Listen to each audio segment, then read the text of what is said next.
Une voix à soi, Elvire Duvel-Charles. En fait, ce qui est fou, c'est de voir à quel point on ne sait pas crier. Enfin, les femmes ne savent pas crier. J'ai toujours eu un caractère assez trempé, mais du coup, moi, j'ai toujours plus travaillé sur le fait de prendre sur moi. Prends sur toi, désamorce le truc, ne dis rien. On m'a toujours reproché d'être un peu une enfant insolente, c'est-à-dire moi j'aimais bien faire des blagues, j'aimais bien remettre en question les règles, j'aimais bien quand je pensais quelque chose le dire. Et c'est vrai que du coup j'ai plus appris à me taire. Jusqu'à présent, on a plus essayé de m'apprendre à me taire qu'à crier. Et du coup, le fait d'apprendre à crier, je pense qu'il y a aussi euh, ce shift qui s'est opéré et qui s'est dit, où je me suis dit, en fait, j'ai le droit de crier. Ce qui ne veut pas dire que je crie tout le temps, je crie pas souvent. Mais le fait de savoir que j'ai le droit et la capacité de crier, c'est quelque chose qui pour moi a été hyper libérateur. Et je pense que ça allait aussi pour toutes les autres filles qui rejoignaient Femen. Et c'est quelque chose qui, maintenant que je suis plus dans Femen, me manque. Le sentiment d'être soi et d'avoir le droit d'exister. Le sentiment d'exister. Je sais pas, il y a un truc un peu où ça te rappelle à ton existence et ça te rappelle à ta...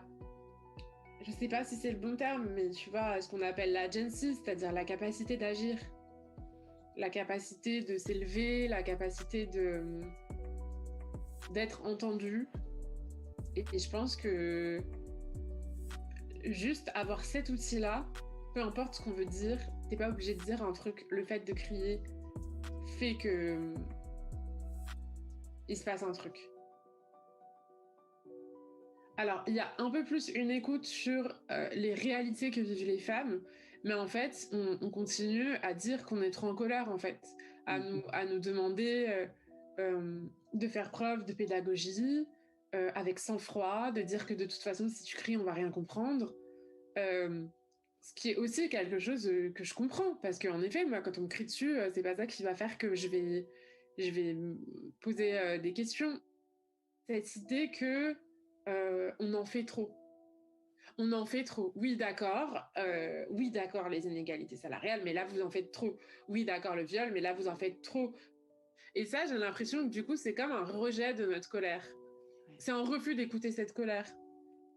Les seules personnes qui acceptent d'écouter un peu plus ça, ce sont les femmes. C'est-à-dire, en fait, ce sont les femmes elles-mêmes qui qui vivent une prise de conscience collective et qui, du coup, vont peut-être, en effet, être plus à l'écoute de la colère de leurs consoeurs.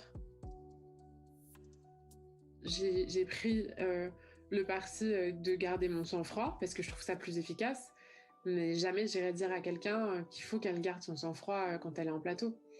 Parce qu'en fait, du coup, il y a un peu cette idée de on n'a jamais la bonne voix, on est soit trop agressive, soit trop complaisante, parce qu'en fait, ça peut aussi déranger d'autres personnes, dont d'autres féministes, la complaisance dans le ton. Et du coup, ce qui en résulte, c'est pour être sûr de pas mal dire les choses, de pas avoir la mauvaise voix, de se taire.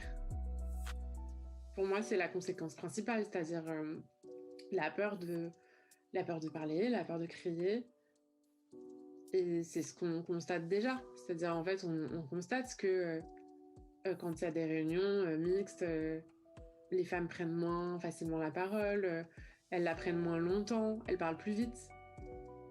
Euh, et ça, je pense que c'est la conséquence de toutes les injonctions qu'on reçoit depuis un certain temps.